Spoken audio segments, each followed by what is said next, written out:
Alright, everybody. Hope you're doing well. This is Cackings here again for another fantastic and exciting video.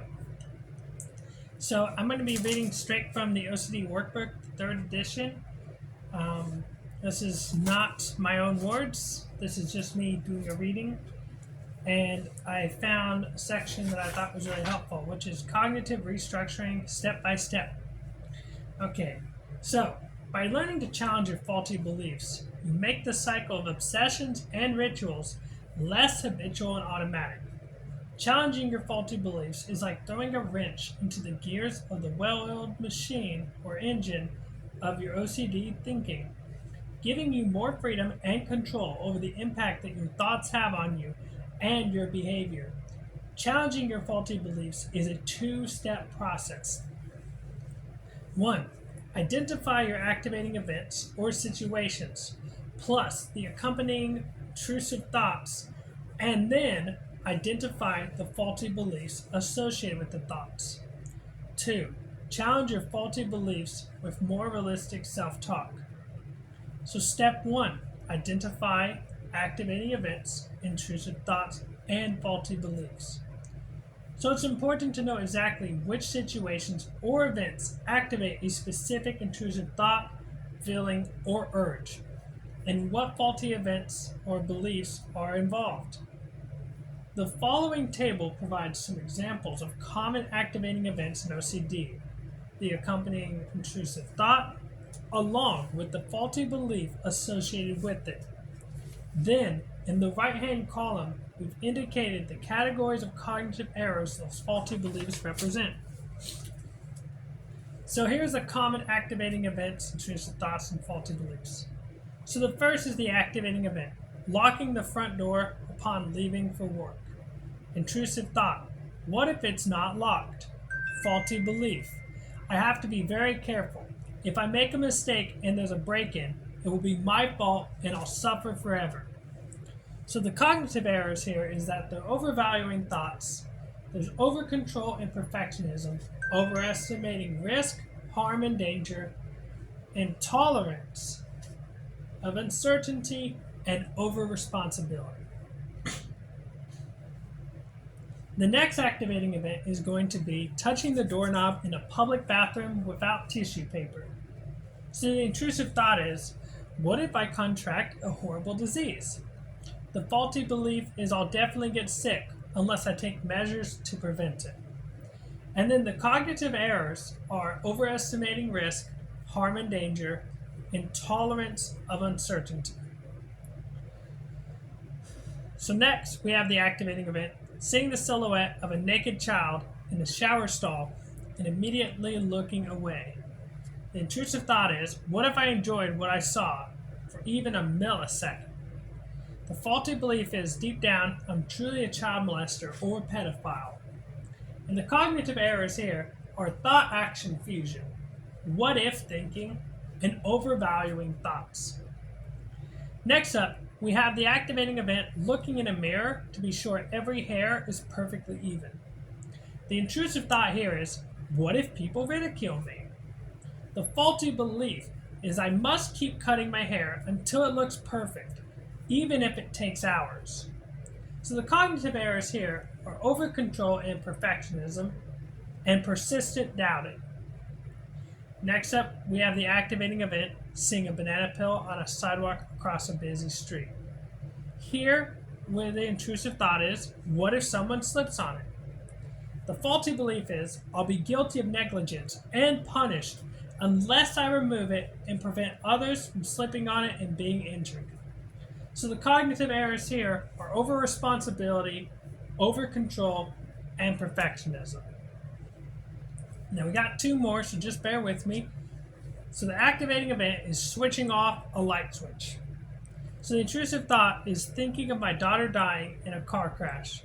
The faulty belief is I must turn the switch off 5 times in a row perfectly, or something bad will happen to my daughter. Now the cognitive errors here, of course, are overvaluing thoughts and an over-control and perfectionism. Last activating event is twisting the lids on jars of food closed extremely tightly. The intrusive thought here is, what if they aren't completely sealed? The faulty belief is I must make absolutely sure the top of the jar won't open. If the food spoils, someone could get really sick, and it will be my fault. Now, the cognitive errors here, of course, are overvaluing thoughts, overcontrol and perfectionism, what if thinking, and an intolerance of uncertainty. So now that you've seen some examples, it's time to explore your own activating events and associated intrusive thoughts, faulty beliefs, and cognitive errors. So hopefully you guys can bear with me. Now again, with this workbook, you might come across some triggering things. So if you do, please don't feel afraid to express that. This helps me a lot. So let's keep going. So what I want you to do is I want you to write the activating event or situation or event, and you're going to make 4 columns. So you're going to write in the first column. So, and then you write the related intrusive thought in the second column. Then the related faulty belief in the third column. Finally, write the cognitive errors your faulty belief represents in the fourth column, using the list from earlier in this chapter. You may also use your journal to do the exercises in this chapter. Frequently, more than one cognitive error is operating in any given intrusive thought or faulty belief, and some of the errors are overlapping or similar. The important thing isn't to get it right or exhaustively list every category that could be involved. Just identify the cognitive errors that seem most fitting to you so you can come up with coping statements to counter them. Alright, let's do this. So, now that you guys have done that, what we're going to do next is we're going to challenge your faulty beliefs with realistic self-talk. So, now that you've identified some of your intrusive thoughts, the situations that trigger them, and the associated faulty beliefs and cognitive errors, you can begin to challenge these faulty ideas generated by your OCD brain. So these images and ideas can be very strong and are almost always based on negative feelings concerning future harm and danger, so they feel compelling. To challenge them, you need to know when they occur and then challenge these unrealistic appraisals of the triggering situations. Note that many people confuse this step with so-called positive thinking.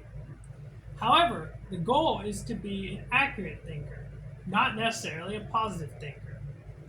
Accurate thinking means you identify your OCD-based thoughts and label them as such.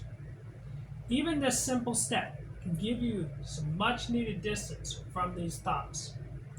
Once you see them for what they are, just thoughts, and OCD thoughts at that, you have more freedom to identify the true facts about the situation and choose to appraise it differently.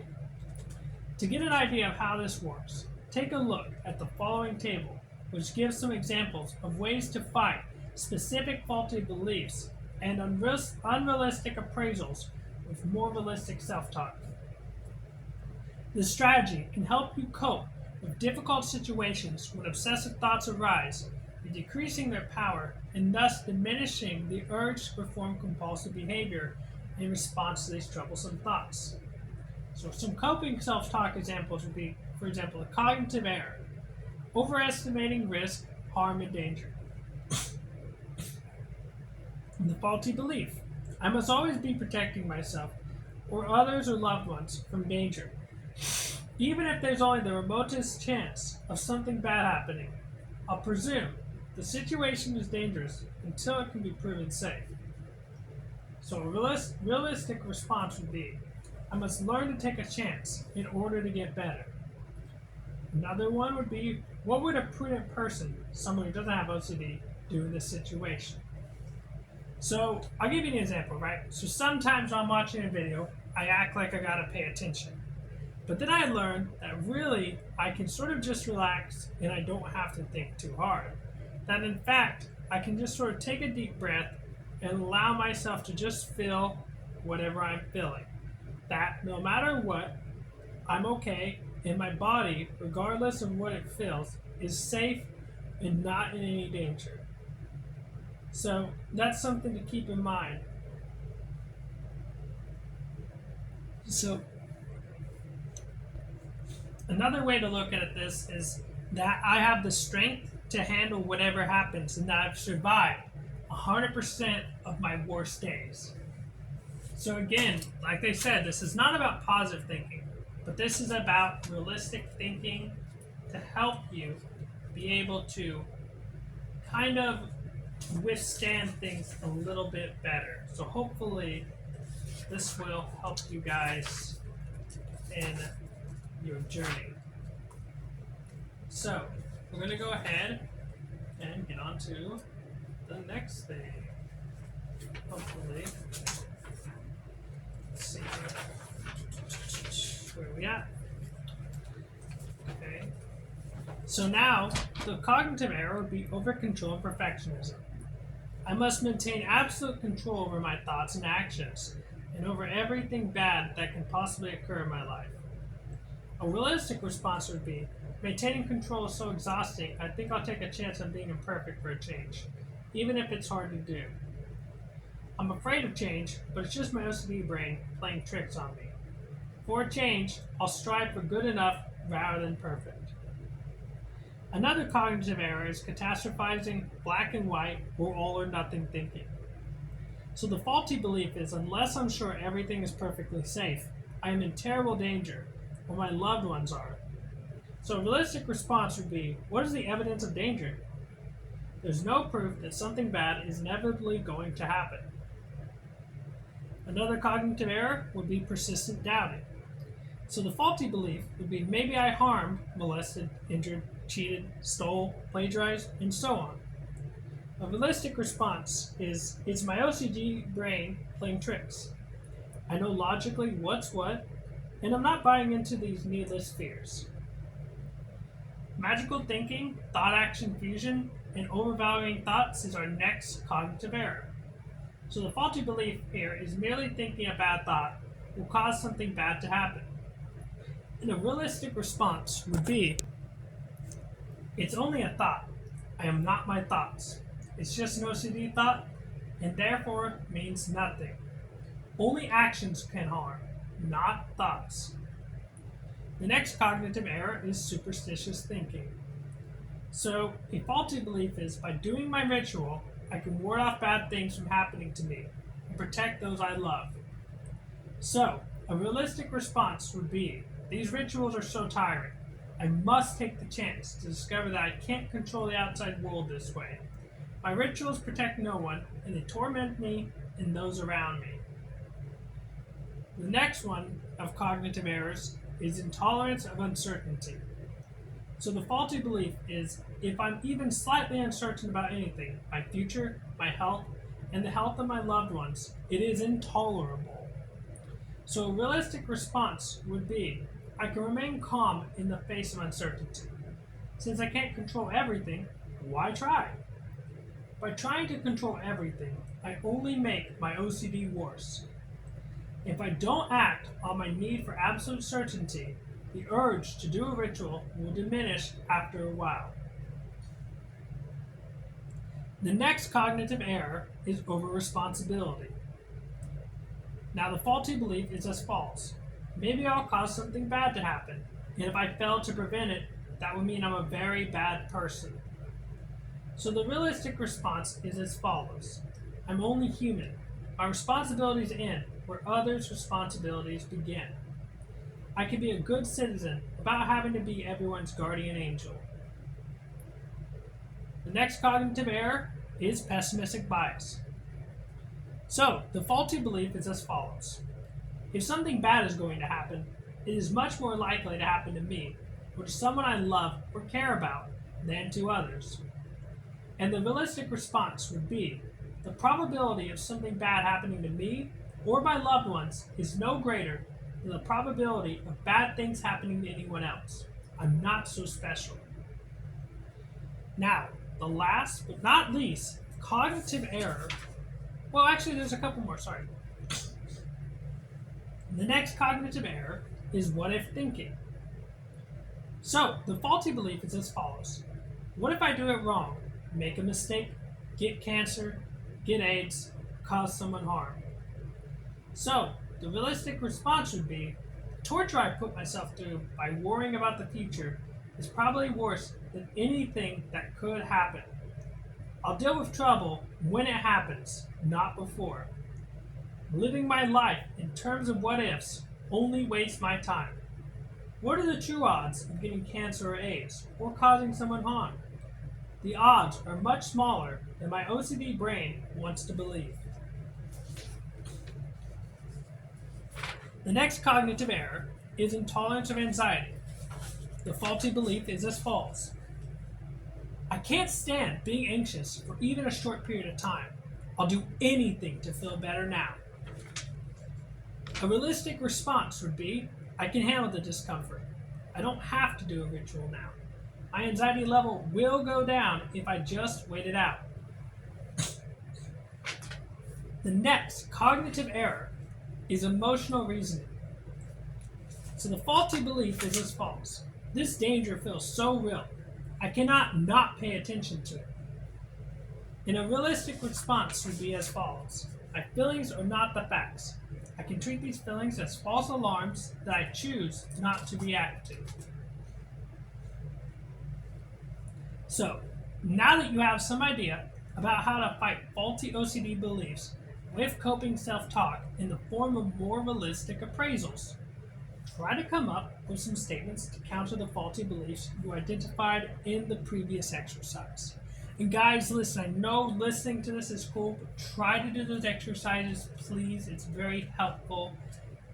Buy this book. It's very good. I like it a lot. I mean it. It's really good. Buy this book. It's so freaking good. I use it for myself. I would not recommend stuff that I do not personally use, just to be clear. And this is not a paid sponsorship or anything like that. It's just a book that helps me a lot. So, the following worksheet will help you assess how helpful each statement is.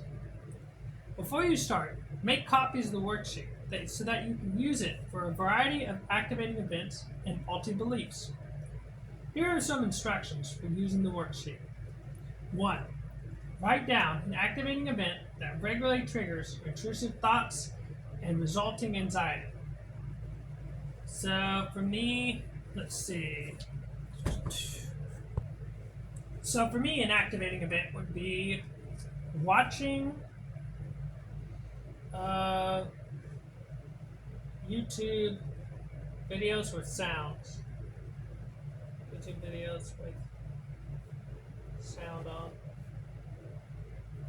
And so that's the activating event. So the intrusive thought is,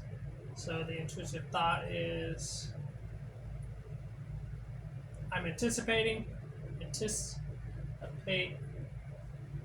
when they speak.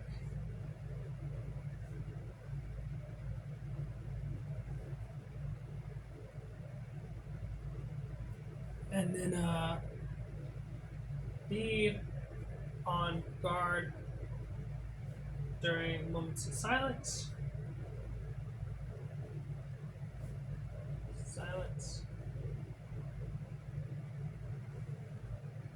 And then have it as the primary focus. Have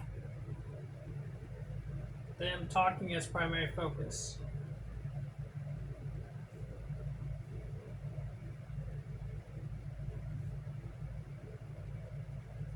Alright, so, and then now my discomfort with this, I'd probably put it somewhere like a 90. I'd assess if I had to. It's pretty god awful. I'd put it at a 90 out of 100. Sometimes I think about it. So, how much do you believe this thought is true from 0 to 100? I'd probably say, 95% true.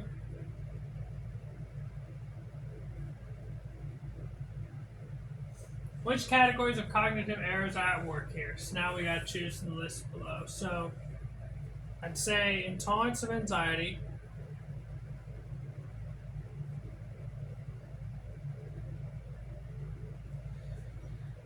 let's see here. Emotional reasoning.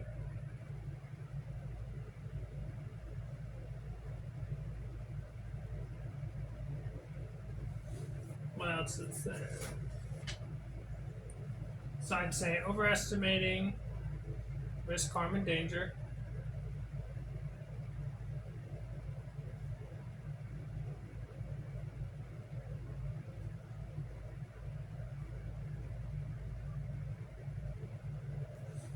Let's see, catastrophizing, persistent doubting. I'd say persistent doubt. Man, a lot of these actually. So over control and perfectionism. Let's see here.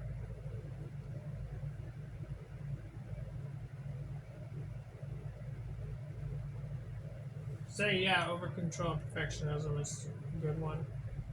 Control and perfectionism.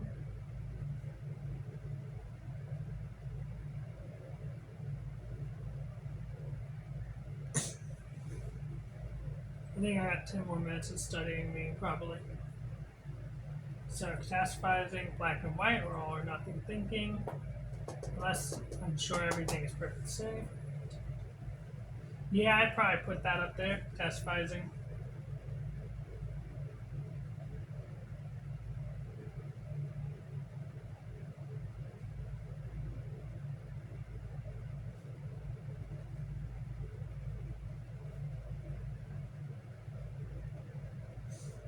Okay, what else? Persistent doubting, yeah, I'd probably put that up there.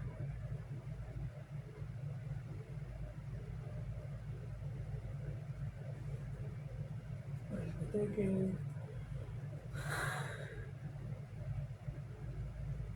I'd probably put thought action fusion. That's something I struggle with a lot. Actually, I don't think I would go for this. Intolerance of uncertainty, yeah.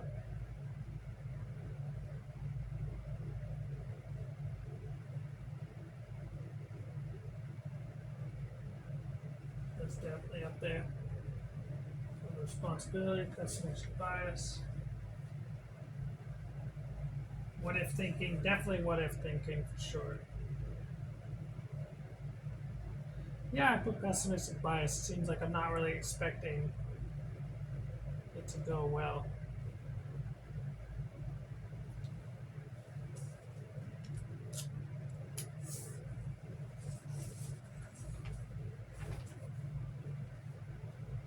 Yeah, I think I got all of them. So now let's go ahead and look. Which categories of cognitive errors are at work here? So we got intolerance of anxiety, emotional reasoning, overestimating risk, harm, and danger, over control and perfectionism, catastrophizing, black and white thinking, or all or nothing thinking, persistent doubting, intolerance of uncertainty, what if thinking, and pessimistic bias. So, realistic response workup statement. So, it is usually enjoyable.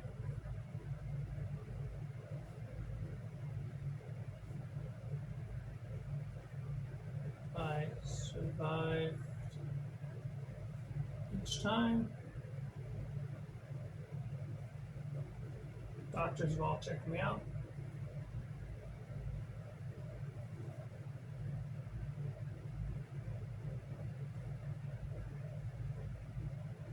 Let's say I'm fine.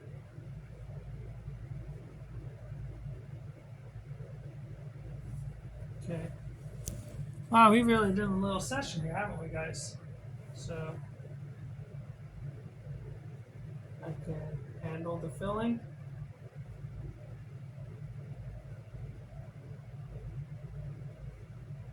I've handled it before.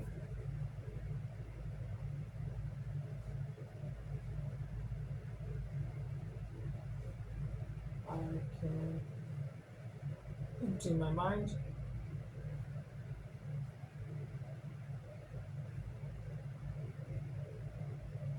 Doesn't need to be the center of my focus.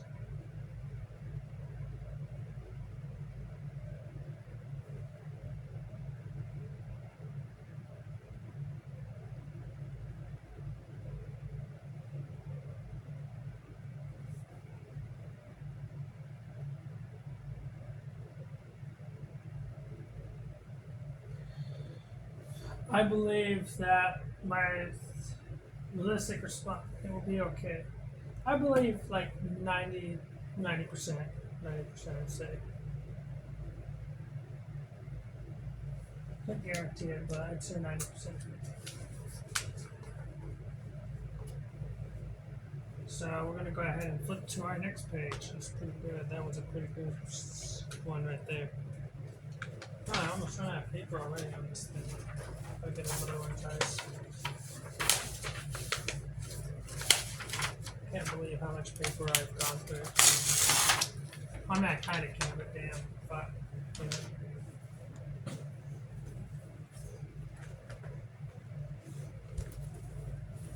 Alright, so additional ways to challenge faulty beliefs. The previous section helped you challenge your faulty beliefs by changing your self-talk when an OCD thought occurs. This requires consistent practice.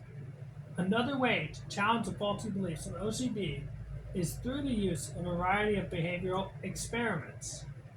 These experiments provide an opportunity for you to dispute your OCD predictions of potential harm and catastrophic danger. By testing out your faulty beliefs in the real world, you will further weaken their grip on your thinking. So our first one is challenging magical thinking, thought-action fusion, and overvalued ideas. You can use the following exercises to test the faulty beliefs that thoughts can cause bad events to occur and that thoughts are the same as actions. Freestone, Rom, and Laudecourt, 1996. While these experiments may at first seem silly, by testing your prediction that your thoughts can cause something to happen against the actual outcome, when you purposefully think certain thoughts, you can begin to challenge faulty beliefs about the magical power of your thoughts. Think and win. Purchase a lottery ticket on Monday and think about winning the grand prize for half an hour every day. The typical odds are 27 million to 1. In your mind, create as vivid an image of yourself winning as you can. Then, at the time of the drawing for the big prize, note the outcome and ask yourself, to what extent did my repetitively thinking these thoughts influence the outcome of the lottery? What effect did all of my thinking have on what actually happened? Think and break. Choose an old small appliance, like a toaster, that is in good working order. Every day for 1 week, write on a piece of paper, the toaster will break. Each day, write it 100 times and picture the broken appliance in your mind each time. After 1 week, examine the outcome. Did your thoughts affect the appliance? Think dying goldfish. Buy a goldfish in a fish bowl from a local pet store. Set it up at home and provide normal, proper care for the fish. For 15 minutes twice daily, vividly imagine the fish dying. First imagine it gasping, then imagine it dead and floating on the surface of the water instead of swimming in the bowl. Repeat this every day for a week and observe the effect on the fish. If you believe that thoughts can cause bad events to happen, the goldfish should die. Next up, we have challenging hyper-responsibility. As a person with OCD, you often fail to consider the numerous factors that may contribute to a negative event, such as losing your job or the illness of a loved one. Even when it clearly doesn't make sense, you tend to assume the entire burden for preventing negative events. The pie chart technique can help you attribute responsibility for negative events more accurately and appropriately. So we're going to end it here, and then we'll pick up later because I'm getting pretty tired. But I will pick up tomorrow, and we will go into things such as challenging overestimation of the likelihood of harm, the evidence for and against you, challenging intrusive thoughts, what if your beliefs aren't changing, and then we can get on to acceptance. And this is one of my favorites. Acceptance and mindfulness. Approaches OCD, learning to live fully despite OCD. So this is going to be a good one. I love acceptance and commitment therapy. I really think that people should get into it. I think you can do an entire book on it, to be perfectly honest. Although this just gives you a brief understanding of it. there's so much more to it. And purchasing books and learning, I have a book right now, the Mindfulness Workbook for OCD. This is also a New Harbinger self-help workbook that talks more about it. Very good. Talks about different meditation techniques, and it uses a mindfulness approach and Buddhist philosophy. And then last, I have Everyday Mindfulness for OCD, Tips, Tricks, and Skills for Living Joyfully. And this is literally an entire book about mindfulness and OCD. Like literally the entire book revolves around using mindfulness approaches. Of course, there's other stuff in it too, but this is definitely one of the best books that like circle big on dialectical behavioral therapy approaches, at least from what I've been able to see. Anyways, thanks guys. Let me know what you'd like next. Let me know if you like these readings. Bye.